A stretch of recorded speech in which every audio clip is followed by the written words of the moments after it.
Go and watch the best lecturers online. But what do we do with the internet? We are stalking our exes, we are stalking our crushes, right? Because important, right? Priorities. Once upon a time, there was a Zen monk who used to live on top of a mountain. And a student and a warrior who wanted to be his student goes to him and says, "Teach me everything that you know. And I have 5 years. How long will it take me?" So the Zen master replies, "It will take you 20 years. "Oh, but I don't have 20 years. The Zen master says, "It will take you 25 years. Says, "But you're increasing the time." He says, "Now 50 years. And he says, "But I don't have, my life will pass in 50 years if I wait to gain all the knowledge." He says, 80 years. And the point of this story is impatience, right? The amount of impatience we have about learning things and what opposite of what it takes to actually learn things. There's another similar story from the Western philosophy on Socrates. A student walks up to him when Socrates was taking a walk. Same question he says, "Teach me everything that you know." So Socrates says, "Look at the water, bend down over the stream." So the student bends down over the stream. He takes his head and puts it under the water. And this guy is like, struggling to get in a breath of air. And after 5 minutes, when he was about to pass out, Socrates pulls him out and goes like, and this guy is mad, like, "What the hell do you think you were doing? Like, I could have died there." And Socrates asks him, "What were you thinking about when your head was down there?" He was like, "I was simply wanting to breathe. There was nothing in the world more than I wanted to breathe." And Socrates says, the moment knowledge and wisdom is as important to you as oxygen was, as breath was at that time, you will have all the knowledge I have. So let's start with this one point, that opposite of impatience, is not patience. In real life, the opposite of impatience is curiosity. And curiosity is something when, I don't know how many of you have heard, Picasso once said, "Every child is a born artist. The challenge is to remain one as you grow up." And what he was talking about is it's very difficult to keep your curiosity alive. And today I want to talk to you about that the gift of curiosity that you all are born with, it's something that can carry you throughout a lifetime, and why it is important to hone, preserve, and encourage this gift that you have. Curiosity helped me. When I was 10 years old, I tried my first handed business, including organizing events during summer camps and selling some handicraft items that I built myself or with my friends. I learned to make soft toys during summer vacation. I made 7 of them, out of which 6 I sold, and got back the money that I spent on the raw material on all the 7. The small ideas, that was around, I was trying around between 10 to 14 years of age. From 16 to 18, about 14 to 18 rather, I ran an online magazine back in the day for teenagers, which had over 10,000 readers every month back in the day. And this is pre-Geo era, people did not have internet, right? That's when I started learning about designing, I started learning about programming, about coding, all online, all for free. There were no courses involved. From around 18 to 20, for 2 years, I ran a UX design agency in Delhi. We had clients from top startup world. I was a consultant to a lot of startups. 20 to 25, those 5 years, just like, I joined the founding team of Instamojo.com, and we built India's largest MSME network, a payment network, and then we build on top of a business network. Currently, I'm part of building Headout. At Headout, we sell experiences across the world. I wanted to take that challenge bigger, what we are solving today. We serve over 1 million customers every month across the country, across the world, right? In all of this journey, I don't want you to think about what I learned. I don't want you to think about the courses that I took. Because for me, it was design and programming. For you, it could be sales. For you, it could be engineering. For you, it could be a technical field. For you, it could be some other soft skill that you pick up. What I want you to focus on is that all of this was self-learned. I do not have a certification or a degree in design. I do not have a certification or a degree in programming. However, that is what my day-to-day job is. And I work at a startup, right? And I'm part of building a lot of startups. And startups do not ask for degrees or certifications. Startups ask for your work, for proof of work, right? Can you do this? Can you solve this challenge? Can you take up this challenge? That is a central question they ask. And how was I able to do that? Again, it comes down to curiosity. How many of you believe that the degree that you have will, for next 30, 40, 50, 60 years of life that all of us are yet to see, of working professional life, that your degree is enough to get you through professional life? So we clearly understand that degree is not enough, right? Any of your friends who are doing CS, or any of your friends actually working in startups and technology firms, including Infosys to startups, you ask them how much of their degree, what they learned in their college and course they use. You will realize very little. The only reason colleges were built back in the day and schools were built because they were line workers, and we needed people who could be hired to do the line work. While our work has evolved, we have become more professional, more technical. The way we teach it has not evolved. But thanks to the internet, you can take the education in your own hand, and only you can teach yourself. How many of us went to exams in schools, and especially like history and other subjects like that, and we were proud that the moment the exam is over, we can forget everything, clear up our mind. I could clear up my mind. How many of you cleared up your mind after exams and never ever tried to remember it again? And that is what our education system does. It forces us to learn these facts that are useless. Who cares when that king died? I could have looked it up on Wikipedia. That's not how the world works anymore. Today we have internet. YouTube will teach you anything. YouTube is the biggest university in the world now. You want to learn programming?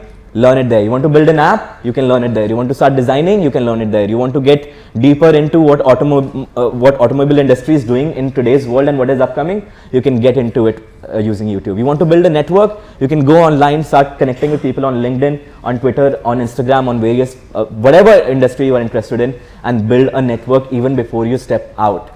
Earlier, if you had to build a network, you would actually have to go to thousands or hundreds of conferences, hope that people pay you attention, and that's when you will get actually some networking going on. Today you can learn, network, and find jobs all online. In my last startup, InstaMojo, half the people we hired in my team, we discovered online. They reached out to us on Twitter, on Instagram, on Dribbble, on various platforms. So in today's generation, our generation, if you are to build a career, technology and internet is your friend. That is the only, in fact, friend that will actually help you without charging you a penny. All you have to give is attention. All you have to give is focus and discipline, right? So if you are not using technology and internet to your advantage, the fault is yours. Because data is cheapest in the world in this country. We have the cheapest data. We are the biggest data users in the entire world. It does not get easier than this. Our parents did the same job for 60, 30, 40 years. That will happen less and less. Any of us, we won't spend 1 year in our first job. We won't. You can ask your seniors. Why is that happening?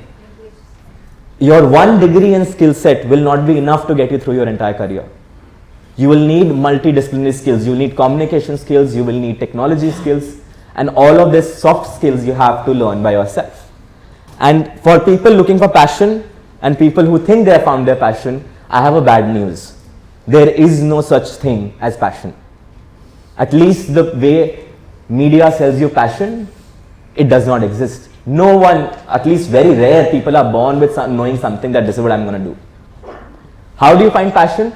You keep trying things, keep trying things, keep trying things. One of the things really gets your interest. It starts with interest. And then you make an effort to improve yourself. And then you like the result. How many of you like cricket? How did you get good at cricket? Were you born knowing that you're good at cricket? No. You liked the idea of cricket. You played again. You kept playing for years. Till now you can just wake up and start playing cricket. That's how all skills are learned. And that's how passion is learned. Passion is nothing but you deciding to invest time in a skill set and in an interest, and then seeing the return, and that momentum becomes passion. When you look at masters, Bruce Lee said one thing: I'm not afraid of 1,000 punches that you have practiced once. I'm afraid of that one punch you have practiced 1,000 times. And what he meant was, that is what drives passion. When you practice something over and over and over again for years, it compounds. And we know that compounding is an exponential function. How bad our brains at imagining exponential functions, right? We could have a whole lecture on exponential functions and still not understand intuitively what they mean. But compounding, skill set, money, both things are exponential functions, right? In first 2 years, nothing will happen. You keep trying your hand at design, you keep trying your hand at lettering, you keep trying your hand at automobile design, you keep trying whatever you want to try, poetry, photography, nothing will happen for next 2 to 3 to 4 years. But after 4 years, you will see a tipping point. And that's when people from outside will call, oh, it's magic, you were born with this talent. But you know, for 4 years, with self-doubt, you went at it every day. You were not good at it, you were frustrated with your own self. Why can't I get that shot? How difficult it is to get that shot from my camera. I bought a DSLR as well. But it's not about the DSLR. It's about those 4 years. It's about those 5 years that you give every day, right? So you can build passion into anything. It's not that there is a word in the sky written that this is how what this person was born, Siddharth was born to do design or to do startups. Nothing like that, right? You can pick any passion you want, invest your time and see the returns. And with internet at your disposal, there is no limitation. The best of the best MIT lectures are available on YouTube for free. For free. You don't have to give any entrance. You don't have to pay multi-million-dollar fees. You just go and watch the best lecturers online. But what do we do with internet? We are stalking our exes. We are stalking our crushes. Right? Because important, right? Priority. To startups and wealth. How many of you are interested in creating wealth? Some honest hands go up. How many of you are interested in getting rich? Oh, everybody wants to get rich now. So, and it's good idea to get rich. When we grow, the economy grows, our family grows, our society grows, we prosper, right? But there's a difference between making money and wealth. When you go tomorrow join a job, you will sell your time for money. That is income, that is not wealth. But when you spend time to learn painting and create a painting which did not exist before, what was it? It was a canvas for 500 rupees, 1000 rupees. It was 500 rupees worth color, but when you paint that, it's $1 million painting. If you kept painting for years to come, that is wealth creation.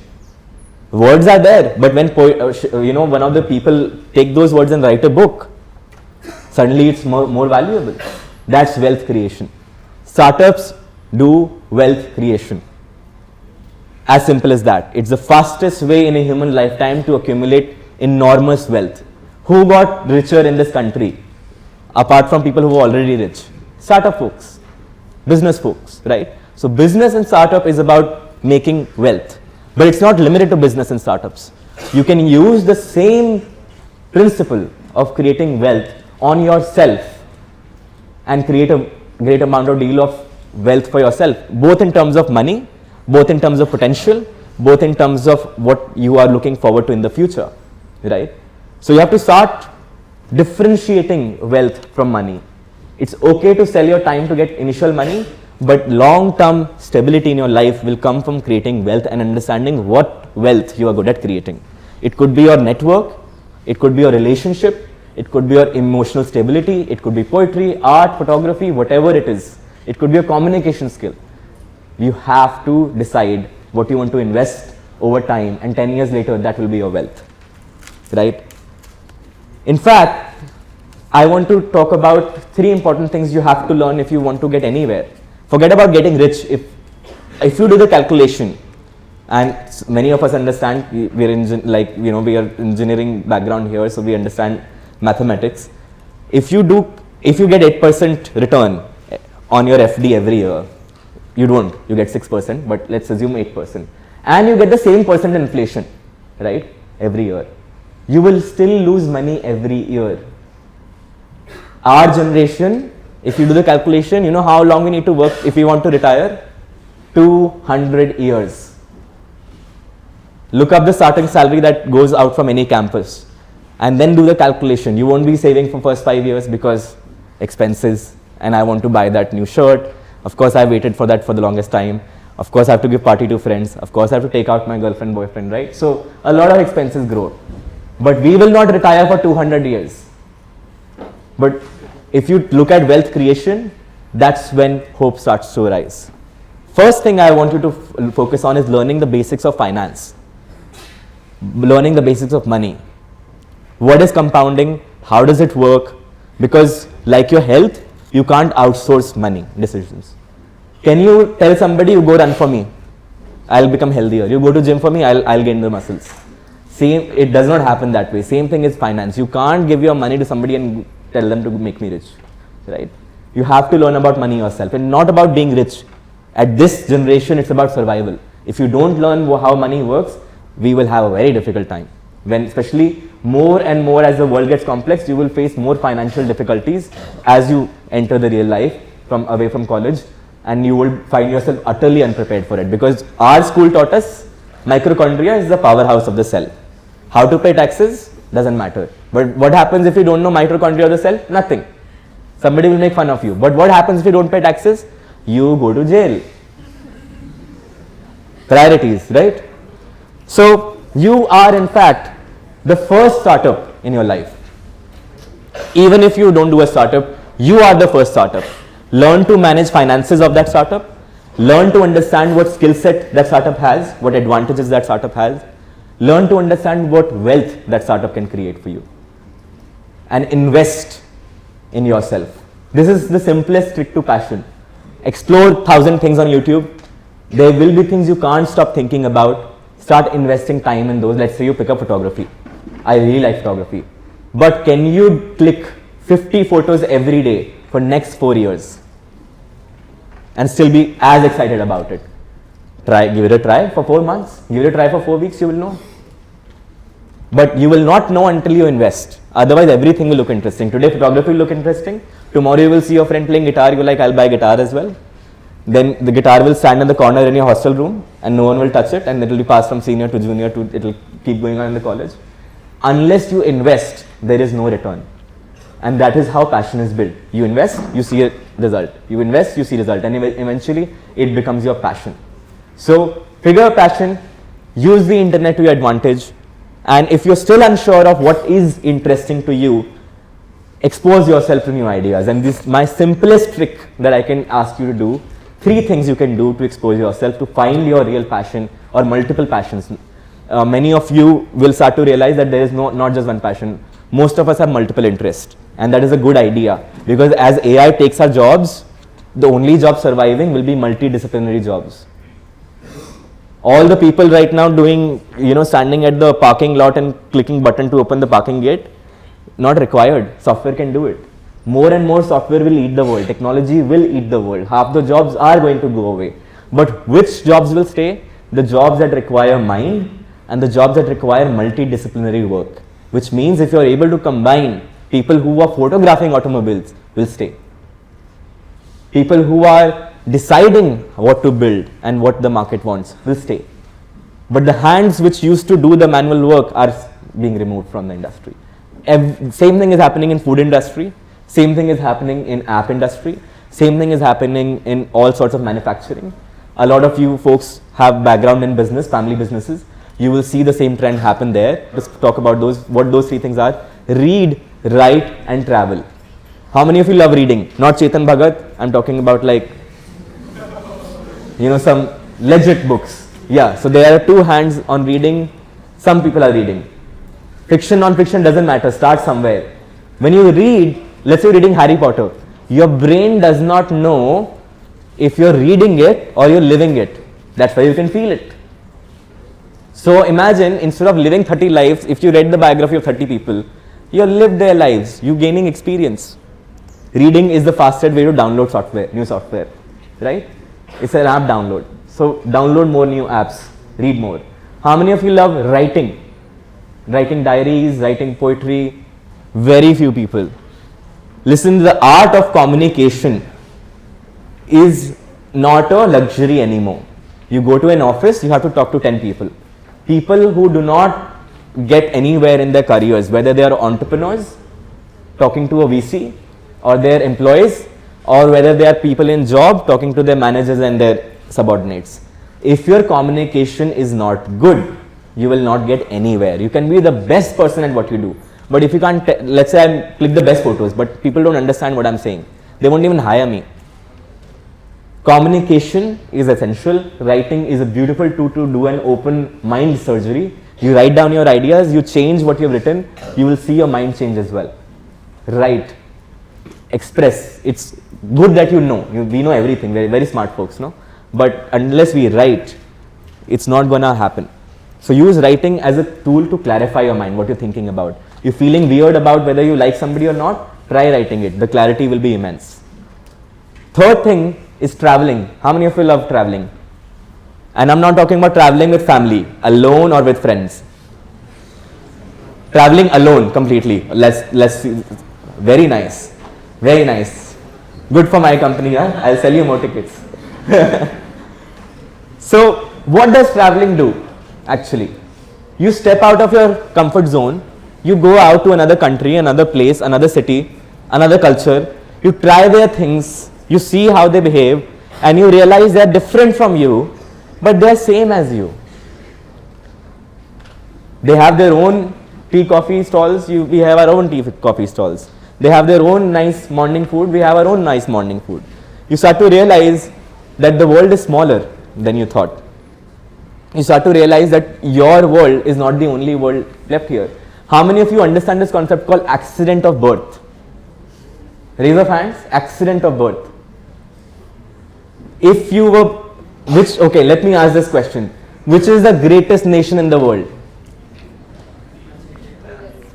Louder. India. If you were born in United States of America, assume you were born in USA, this is happening in United States. Now, which is the greatest nation in the world? How did that change that? How can there be two great nations in the world? This is called accident of birth. If you were born in US is the best country. You're born here, this is the best country. I am born in this religion, this is the best religion. I am born in that religion, that is the best religion. These are personal truths. And you will keep confusing personal truth with the objective scientific truth till you start traveling. They will tell you realize everybody loves their country. Everybody's parents are the best parents in the world because that's the only parents they got. Right? And parents also have to realize, sure, Sharmaji's beta is doing very well, but they only have these two children. Right? Make do with what you have here. Right? And this opening of mind is essential because we as a culture, as a civilization, waste so much time arguing about personal truths. It's crazy. You can have your favorite team, I can have my favorite team, how does that matter? Right? It's a very basic fundamental. And you will learn more about this accident of birth. It's just an accident you were born in this country. It's just an accident you were born into a certain religion, in a certain community, and you were brought up to think it was the best because that's how we bring up people. But everybody is brought up that way. Everybody feels their religion, their country, their parents, their way of living life is the best. And both people can be right. Right? That's what traveling teaches you. It opens up your mind to new ideas. And with that, reading, writing, traveling, keeping your curiosity alive, use the internet to your advantage to build a career, use the internet to learn new skills. In coming future, you will not have well-defined job structures. That's going to go away. All the job security is going to go away. You can already see that, like government job used to be so secure. Now government itself is selling the government companies, right? Privatizing them. So nothing is going to be same anymore. The security that we are being sold does not exist already. Engineers don't do engineering jobs. Fashion designers are not doing fashion designer jobs. Like you start speaking to people out there in the industry, you have to build your own career. No matter what degree you have, no matter what skills you have to learn to communicate, build networks, win people's faith, learn soft skills, and internet is there for you. Start compounding today. Any skill you start right now, 4 years later, you will start to get good at it. So if you want to be good at talking to people, start today. You want to be good at communicating with people, start today. You want to be good with money, start today. You want to be good with design, build apps, build startups, you have to start today. Hi, first and foremost, you spoke really well. Thank you. So my question is, engineers and we're all not very financially literate because most of us have obviously taken the computer science group or the bio group and Right. then eventually become engineers. Right. So what resources would you suggest for us to like become financially literate? Like even online Right. or like books like Rich Dad Poor Dad Right, or whatever? right, So right. yeah, I think you answered the question already. Rich Dad Poor Dad is a brilliant book to start. Okay, other things by Robert Kiyosaki I'm not a big fan of, but Rich Dad Poor Dad is a brilliant place to start. The second thing I would love you to learn double entry accounting. It will change your mind. How many of you get money from your parents in your bank account? Just a show of hand. Cool. Now let's assume money comes from your parents' account to your account and then you spend it on, let's say, for example, I know we are good people here so we don't do it. We spend it on alcohol. Right? Practically speaking, in accounting terms, your parents spent that money on alcohol. Fair enough? Just using your account as a channel. Your money does not lie, and accounting is the best way to see where your priorities are. If the priority is alcohol, then you will spend most on alcohol. Just an example. Learn double entry accounting, read Rich Dad Poor Dad, 2 starting points I will request you, and then you can, if you want to get deep into it, Warren Buffett writes each year letter to shareholders. There are 40 of them out there. Reach one every month. Just read one every month to learn how he thinks about money, how he thinks about value. Right? Rich Dad Poor Dad, learn about double entry, watch one YouTube video, engineers are smart enough to pick it up. Like one weekend you will be building, like on Excel sheet you will build an entire accounting system. It's not that difficult. But without it, you can't speak money language. On your first startup, it's difficult for most of us, right? Did you get investors to come in or like, how did you do it? So my first business was around just organizing events. So I was in school. So what we did was plan the event, got the location from the school itself, and we were, how did we get that? We were like, we are calling the press, school's name will be there, give it us for free, and then we charged tickets, 50 rupees each entry, and how we sold to the students was you spend more on CCD visit than 50 rupees, easily. This much you can spend for your own good. And then we had like what, hundreds of students come in, and that is how the first business transaction at scale started. So it did not require any investors, it did not require any prior money. Of course my parents were investing in me, food, water, health supply, all of that stuff. But yeah, that was how the first business started. As you said, passion is not there, but how to make passion as a profession? Very interesting. I think that's very deep question. Love that question. So how do you make passion into a profession? One thing you can say. So passion, like we learned, is nothing but a momentum. You invest, you get return. You invest, you get return. So passion is a state of mind. It's not a static thing. You can feel passionate about something in the moment and not be passionate about it in your life. Any of you had to really go to washroom badly and you were stuck at somewhere out on the road? That's passion. Very passionate, right? Like anything I'll do, just let me reach the washroom. I have not seen more passionate people in life than that, right? So passion, you have to realize, is not a static thing. It's a state of mind you create. It's a rush in the mind of focus, of zeal, of energy, of vigor, of curiosity.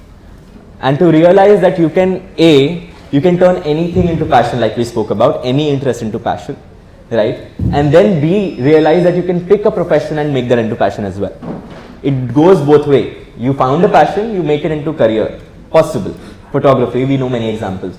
But most of us will discover a profession and then turn it into passion. For example, for me, when I started out, I never knew design is going to be my passion. Am I passionate about design? Sure I am. But I'm passionate about other things as well. But I started doing things, then I realized, oh, I can develop this into passion, and then passion came later on, right? So be okay with trying out things that you're not passionate about, because passion is a state of mind you can build, right? Unless you hate the thing. So look for interest, not passion. Turn your interest into projects, then they will hopefully turn into your career. Or if you haven't found a passion, but you like doing something, just like it, just found a profession that you're okay with, then start turning that into passion.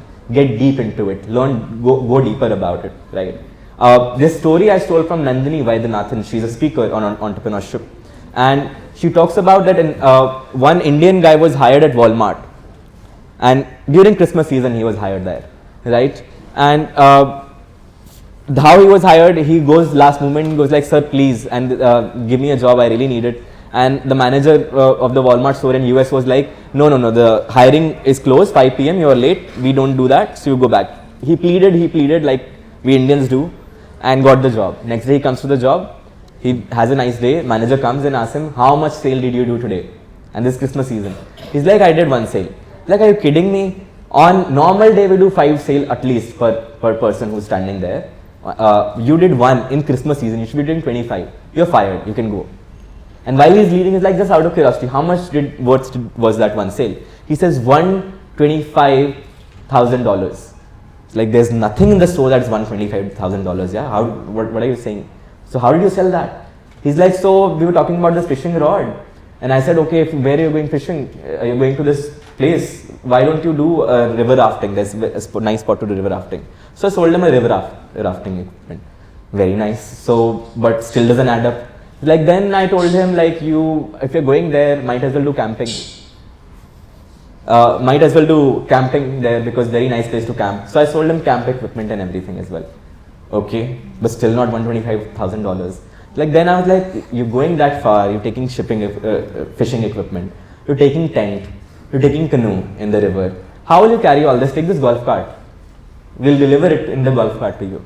They're saying, you are telling me, person came for fishing rod, you sold him a tent, you sold him a canoe, you sold him a golf damn cart. He's like, no sir, the person came for headache, was looking for headache pills. I told him fishing is a good idea to cure headaches. This is entrepreneurship. It's not about starting a business. It's about relentless resourcefulness. It's about ownership. And no matter which profession you have picked up, you can build this style of ownership. This problem is my problem and I'll find a way to solve it. Right? Be resourceful in life. There are many of your professors you go to every single time when you're stuck. Right? I have no answer, please help me. And they always have an answer. You know one such professor? They always have an answer to your problem. Right? Whether it be personal or professional. That is called resourcefulness. Always looking for a way out. Always looking to solve a problem. And that attitude in any profession that you pick, right, will turn it into not only passion, but a successful wealth creation program as well. So I hope that addresses your question in some way. We have many engineering colleges. Half of them are compelled by their parents that they can get a beautiful bride and they can be success and part of them are joined by their passion. According to you, who will succeed in life? I love that question, man. And does it depend upon attitude? Okay. I think from the question, I have a feeling you already know the answer, but let's talk about it. So parents will promise unlimited things, whatever they think you're excited about, right? Just do 10th, then beautiful bride, full freedom, do whatever you want, right? Just do college, then beautiful bride, good freedom, do whatever you want, and the story goes on, right? Then you will do the same thing to your kids, because why not, right? But one thing you have to realize, there is no success in life. The only success is internal. There are people who have millions of dollars in their bank account and are unhappy. That's not success, right? People are like, I will cry in my Lamborghini. That's not success. If you had to like really sell your soul to get that Lamborghini, you're not going to be happy. You have to first define what success is for you. For some people it's fame, for some people it's legacy, for some people it's money, for some people it's peace of mind, for some people it's relationship, for some people it's stability, for some people it's just living a basic life without harming anyone. Define what success is for you and don't let anyone outside of you define that success for you. That is why introspection, the read, write, travel part is so important. Unless you know yourself, you can't define success for yourself. And once you realize that success is subjective to you, then you realize success is also a state of mind. If you are happy in balance of emotion, my emotions are balanced and I'm happy and I'm successful, you can achieve that right now, right? If you're happy in financial stability, or growing your money, you can be on the path to grow your money today. So first, there is no absolute success. You define your own success. So who will be more successful? The person who more honestly decides from inside what success is for me. The most honest person will win this game. The more you lie to yourself, the further and further away you will be from that success. Right? So there is no objective success out there.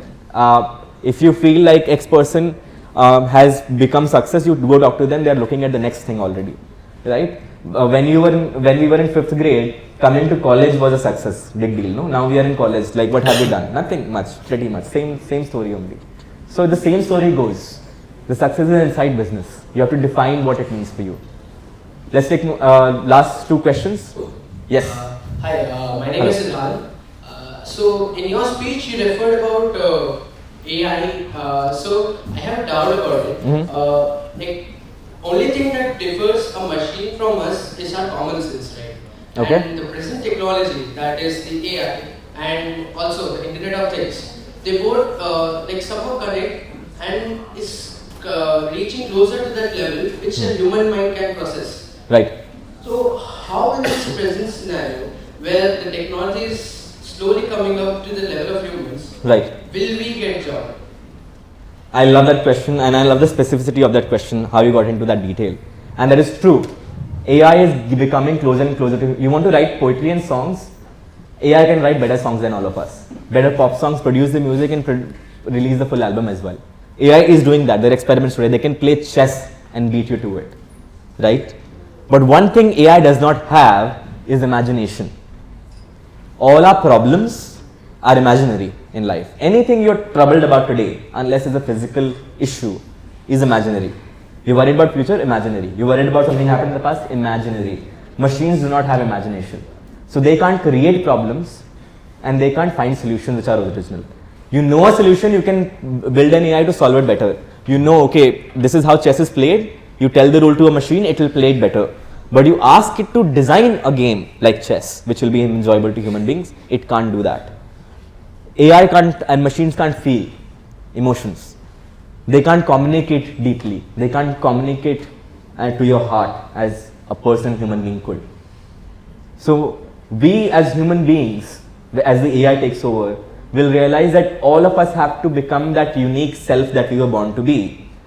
If it is about, whether it's about knowing how to cook well, because machine cooking is nowhere close to human cooking till date, and it is not going to be. A human is a human is a human, right? While machines can paint, they can't decide that what to paint given the current society scenario. That's what artists do. They look at the society and paint and render what they are thinking about. So in future, your job, and third thing they can't do is there is no general AI right now. I mean, Google is trying to build one. There's specialized AI. There's AI designed to do photography. There's AI designed to do music recognition. There's AI designed, whatever it's designed to do, it will do great. But you can't ask this AI to do that job. Which means the only people who can switch like this, click a photo, at the same time talk about the processing power, talk about the computer processor that it's in, then suddenly go on to the meaning of that life from that photo. This multidisciplinary thing can only be done by humans. So we, as we go forward, we will have dual specializations at least. You will be specialized, for example, in automobile engineering, for example, and at the same time public health safety, or in luxury aesthetics. What do people with luxury want in automobiles coming in? Or you will be in line management of how to design not only the truck, right, but how to design the entire pipeline for it so they work actually out there, right? So dual, because machine can make that car, but it can't decide what are the regulations that should be there for that car, right?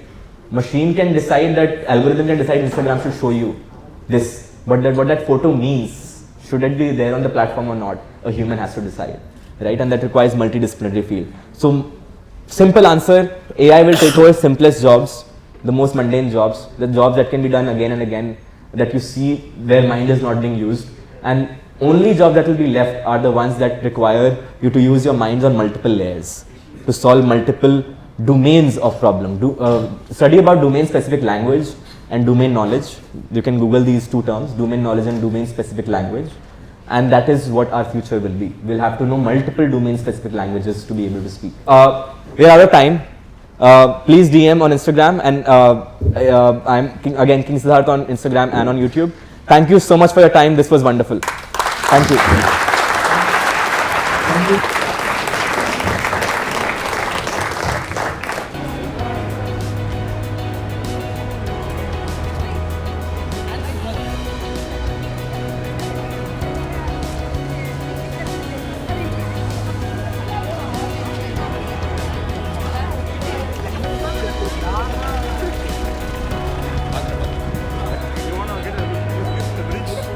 So that's the bridge.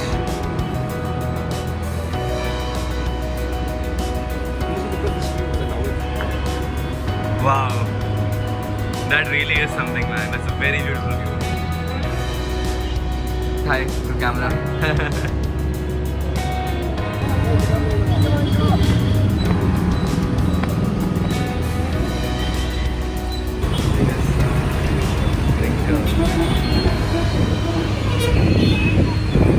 Light and it looks perfect, sir. Lights and all, huh? Yeah, lights. You can say hi to the camera.